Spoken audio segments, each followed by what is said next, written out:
향봉 스님께서 이제 인도와 중국, 티베트를 15년이나 순례를 하셨는데요.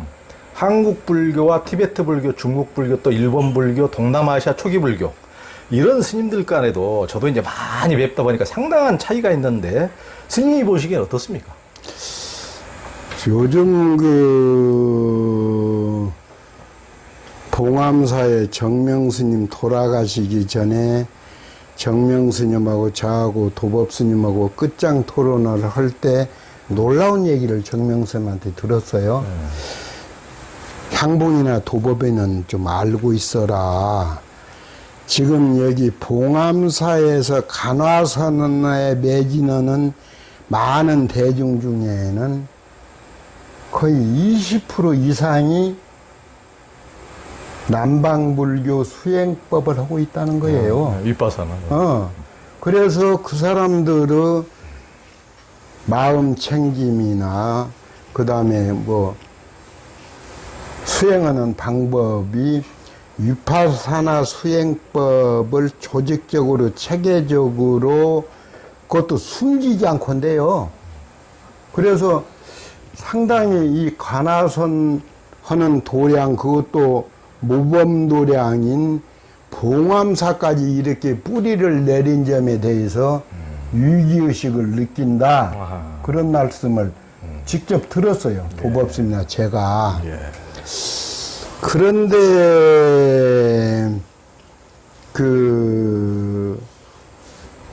대승불교나 소승불교, 그러니까 히나야나 불교나 마하야나 불교가 하나의 불교가 되기는 그건 어려워요. 왜 그러냐면 앞부분에서도 이 얘기했듯이 히나야나 소승불교의 소위경전은 아함부고, 마하야나 대승불교의 소위경전은 화음을 중심으로 화음, 법화, 열반, 금강 이렇게 다양하지 않아요. 그러니까 소승불교 쪽은 부처도 둘이고 보살도 둘인데, 대승불교 쪽에는 1000개, 10,000개의 부처, 보살이 등장하지 않아요. 그러니까 이것이 이 하나로 회통되기는, 소통은 할지언정 회통되어서 하나가 되기는 이게 상당히 어렵고, 2500년 동안 이미 그렇게 갈라서 왔기 때문에, 다만 1300~1400년 전 당나라 송나라 때 산악의 황금 시대에 활동했던 중국 선사들 부분을 뒤따라가는 부분이 냉신이라면서 간화선이에요. 그러니까 이 간화선으로 인해서 활발발한 선식의 출현이 이곳에서도 저곳에서도 출현 소식이 들려하는데, 해방 이후에 성철 스님 스스로가 나는 깨달았노라, 대중이여 나한테 물어라 하신 적은 단 한 번 없어요. 성철 스님도 이래 해야 깨달음에 이르는 것이다, 정신 차려라지. 내가 깨달았어, 물어라. 어떤 사람도 그러대요. 깨달으면은 본체가 없는 것인데, 그거 성철 스님이 그래 말 안 하셨으면 그게 옳지, 또 이래도 생각해요. 불교가 깨달음의 종교예요. 깨달음 자체를 막 돋보이고 드날리고 선전할 일은 아니지만은 침묵하고 감추고 이럴 일은 더 아니죠. 왜 그러냐면 중생한테 회양해야 하잖아요. 내 깨달은 바를 부처는 80노구에 이를 때 춘다집에서 독버섯 죽을 드실 때까지 한 곳에 머물지 않고 인도 각지를 돌아다니면서 진리의 법음을 전달했잖아요. 그 다음에 육조 같은 경우에도 덮엉머리 행자신문으로 육조가 되어서 17, 18년을 침묵에 있다가 법성사에서 인종법사를 만났을 때 바람이 움직이느냐 깃발이 움직이냐 마음이 움직이느냐 했을 때 마음이라고 정의를 내려주니까 혹시 소문에 그 육조라는 해능이 사라져 버렸는데 육조 아니십니까 하니까 긍정도 부정도 안 하면서 부끄럽습니다. 그건 긍정이거든요. 점자는 긍정법이야.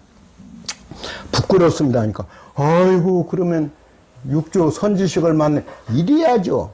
그 사람이 도포 있고 예를 들어서 갓 쓰고 나타나 그 백화에 그렇게 나와 있어요. 그게 무슨 상관이야. 그 소문 듣던 바로 당신이 선지식이군요 하고 임종법사가 무릎 꿇고 예를 하면서 법상에 오르십시오. 그러니까 육조가 알겠습니다. 그러나 형식은 이제 갖춥시다. 내 머리 깎아주고 삼에게 주십시오. 그래서 임종이 삭발해주고 삼위기를 주지요. 이런 아름다운 전통을 살려나가야 해요.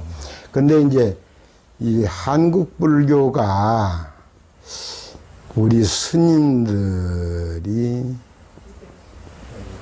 수백 년 동안 그 배불 정책에 의해서 삼간불교화 되면서 똥과 된장을 가릴 수 있는 그런 분별력을, 판단력을 흐리게 했어요.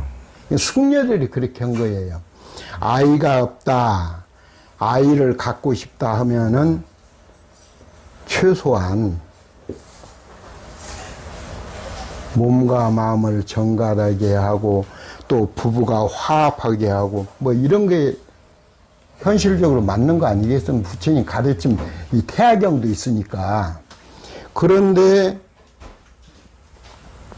중국의 민속신앙인 칠성님을 불교화하면서 불교로 끌어들여서 칠성님한테 지극정성으로 기도드리면 등남할 수 있다고.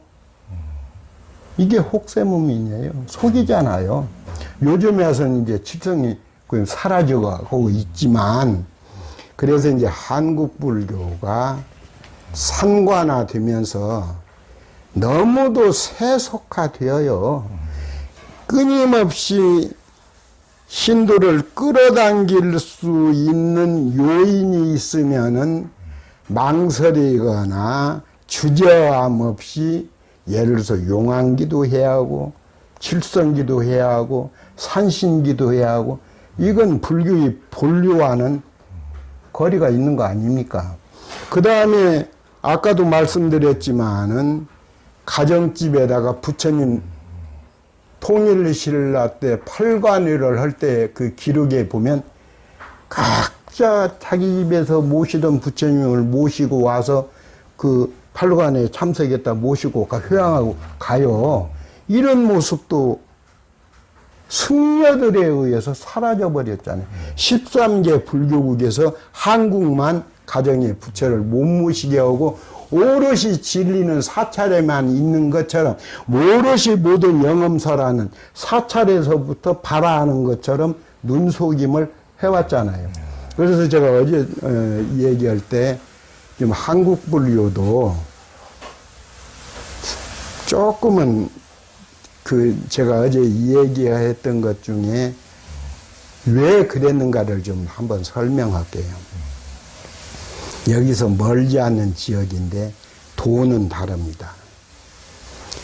할머니하고 딸이, 할머니는 80 한 서너시고 딸은 한 50 됐는데 어머니가 다리가 불편하니까 듣는 말에 의하면은 모노를 안다. 모노를 내가 가지고 가마에서 모셔왔는데, 그래서 어제 80이 넘은 분들은 절에 너무 자주 오지 마시고 집에서 신앙을 집에서도 이어갈 수 있는 거니까 그렇게 말씀을 했는데 좀 반발하는 분도 있을 텐데 그 이해를 돕기 위해서입니다. 예. 그분이 뭐라고 하냐. 남편이 일찍 죽었대요. 80 서너 살 먹은 분이. 그래서 자기가 배운 게 없어서 요 지역에 딸기가 유명한데 딸기 꼭지는 한 자리에 앉아서 꼭지를 따. 이것은 마트용이 아니고 잼용, 공장용. 그러니까